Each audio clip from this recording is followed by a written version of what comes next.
Rhythm.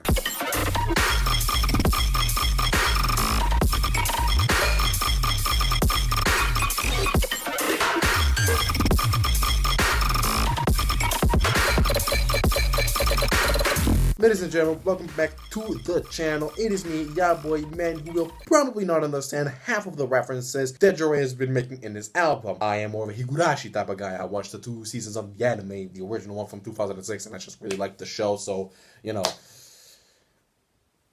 And today we are going to be talking about not only one of the best projects I've heard of this year, but honestly one of my favorite artists from the past couple of years. And that artist is, as I said in the intro, Jorei. Now, Jorei has been blowing up recently with a whole bunch of top-notch releases, and honestly, it felt kind of bad for me to not talk about this album, especially since I've been bumping it a lot for the past couple of weeks. So, this video is about that. Before we go on though, I would just like to apologize again for not being that present again. August, the beginning of the month, was kind of busy for me. If you remember me having Twitter, I did talk about that. I had some people here for quite some days, and it just drained me mentally. And that, plus a small little heat wave that we experienced in August, you know, just made my mental form break. And now that, you know, global warming is not after my ass for the sins I've committed, I think I can make videos again. So, let's fucking go this. Before we go on about Knox Decalogue and all that, I kinda need to talk a little bit about Jorei and why she has become one of my favorite dubstep, rhythm, trench, whatever the fuck you want to call it, artists in recent times. Rhythm has been criticized a lot recently for starting to get stale, being the same type of music over and over again with the same sound design, the same rhythms, the same ideas. And I believe Jorei is grabbing rhythm and what you would normally expect from it and just changing the playing field completely. Her sound design is innovative, her style, the way that she meshes the Yumineko rhythms and the leitmotifs from that game and just puts them onto a, you know, extremely hard-hitting, flowy, crazy rhythm track every time. And the fact that she can do that consistently with no flops or whatever, it's just amazing what she has been doing. In fact, she's so amazing what she has been doing, she technically created a new style of rhythm called Liliana, and this name is a name that she gave herself to this type of music. Basically, if I were to attempt to describe Liliana, it would be like in normal dubstep and rhythm. You have the basses and you occasionally have vocal chops. You know, they go well together, but they never aren't the same thing. They're two very different, very contrasting almost things. What Jorei has been doing for quite some time now is joining these two elements together and forming this sort of bass that at the same time is a vocal chop, but at the same time is a bass.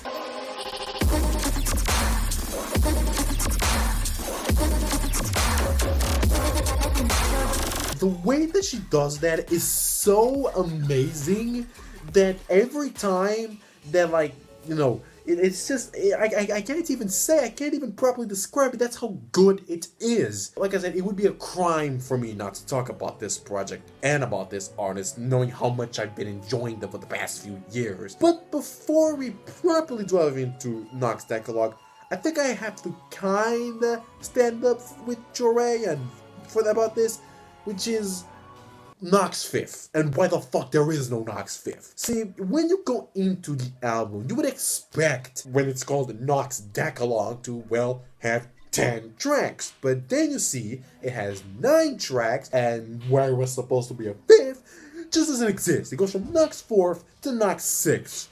What the fuck is that? Well, there is no Knox 5th. As in Yumineko, which is like the source of a lot of, you know, Jorei's ideas, there is no Knox Fifth. There's no Knox Fifth in Yumineko. Literally, I checked the fandom wiki. There's a wiki for everything, by the way. Don't be surprised if in the future I bring up some of the weirdest wikis ever. There's a wiki for everything. I went to the Yumineko wiki to know about this, and in the Yumineko wiki, they have a page for the Knox Decalogue where Knox Fifth is just not available. Why? I don't know. See, as far as my research goes, there is an actual Knox Decalogue. That Decalogue is basically the 10 rules of how you write a mystery novel. And it was like how a lot of authors like Agatha Christie used to write her books. So, you know, Yumineko, being a mystery visual novel, decided to incorporate those 10 rules into its game. But from the little reading that I've done, from the diagonal reading I've been doing, there are a lot of differences between the rules in Yumineko and the actual Decalogue, which would probably explain why there's no Knox Fifth. They just, couldn't fit a Knox Fifth, or better yet, probably the lack of Knox Fifth is purposeful to add a little bit of suspense to, ooh, there's no Knox Fifth when they're supposed to, ooh. So, for the people that are constantly asking in the comment section, where's Knox Fifth, where's Knox Fifth? This is why there's no Knox Fifth, okay? Even Jorei is sick and tired of this.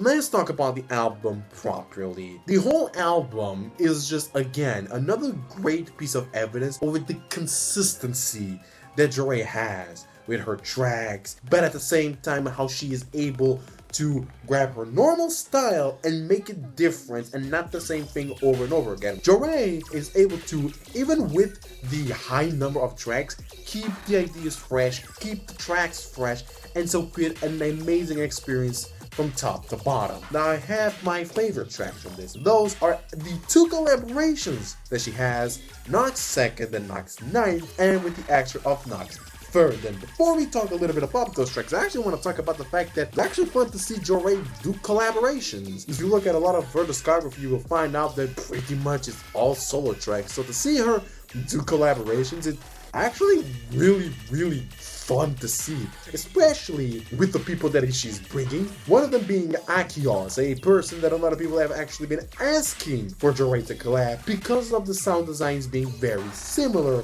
to each other.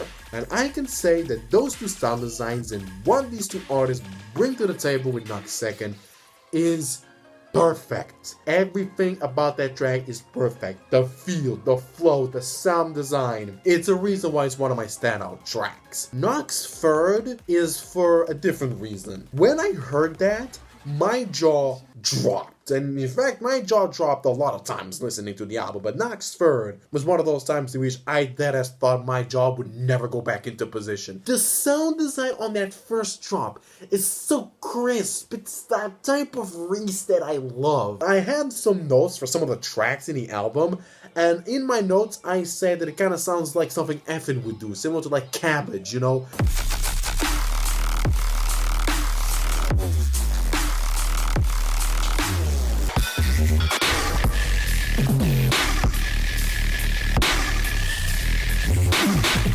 Even that, it's like that, but with that little Jorei spin. It's again fresh, just like an actual Cabbage. And I can see why Evan named one of his tracks Cabbage. Why the fuck did he? Why? Dude, the first drop is already insane, but the second drop when she brings up the vocal chops, Jesus fuck! That just made me forfeit. That drop made me forfeit everything. I am now just gonna full-blown give up after that. It's... Oh my god, I can't even explain that's how good it is. And then Knox Ninth? I'm yet to talk about that collab. What? Knox Ninth with IU, which if I remember correctly is the harder alias of Aika, sounds like an alarm. In the best way possible. See, the first little part with the Yumineko inspired piano and, that part creates this sense of distress, like something's about to happen and it's not good. And then with the drop being this sort of alarm sound that is just blaring with you and still having this sort of sick flow on it, it adds to that distress sense from the intro and the build-up, but at the same time just makes it a banger. Then I would play in a live set and I would be like, yo, Jorei! It's amazing. And then you get a second drop of that and you just... Now you can see why I really wanted to talk about this album. And then, you know, it would be unfair for me to not talk about the other tracks. And like I said, I have here some notes about them, so I am going to pretty much talk about them. So, Knox 4th, I talk here about how it's very shiny, and if you hear it, you will definitely hear that, you know, again, that sort of more metallic sound design that Jorei's are known for. I said that Knox 6 had a tennis feel. To be fair,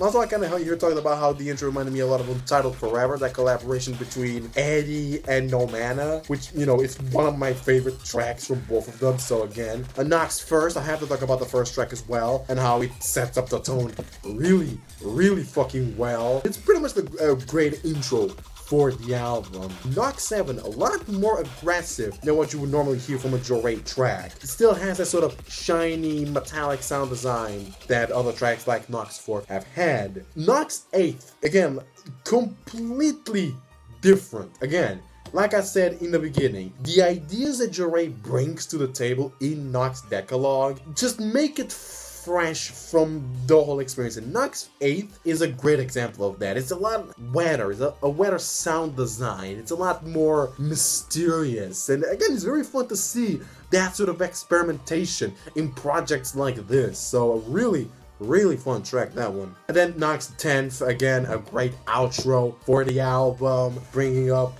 that sort of style that Jorei is known for with the vocal chops and the sound design and everything. Well, if I remember correctly, LA Galaxy actually put this in their recommendations from July. So you can see another fun thing about this album, which is due to the immense variety of ideas and themes and sound design, and, you know, with the diversity that the whole package brings, there is a favorite track for everyone. My favorite track is definitely going to be different than your favorite track. When an album is full of bangers, there's no real argument. They're all really good. So even if we have the different favorite song, I can still understand why you would like, I don't know, Knox 6 over Knox 3rd. And you would probably understand why I enjoy Knox 3rd. So, you know, that's what makes a good album. Great album from top to bottom, and definitely one of the best albums of this year. So guys, thank you so much for watching this video. I hope you guys have enjoyed it. If you have any other topics for me to talk about, put them in the comment section below. Any songs, any albums, anything really. Also, tell me if you enjoyed the mix that I posted. It was a little special mix that I did. A little bit out of the blues, but you know, it's a thing that I really like doing mashups, and it would be really cool to see that you guys enjoyed it. So, thank you guys so much for watching this video, and before we leave, here's a fun fact. If you search up Jorei on YouTube, like how it's spelled in the videos, you will get Christian videos. What? I just want dubstep. Just give me rhythm. I just want rhythm. Like, just give me fucking rhythm.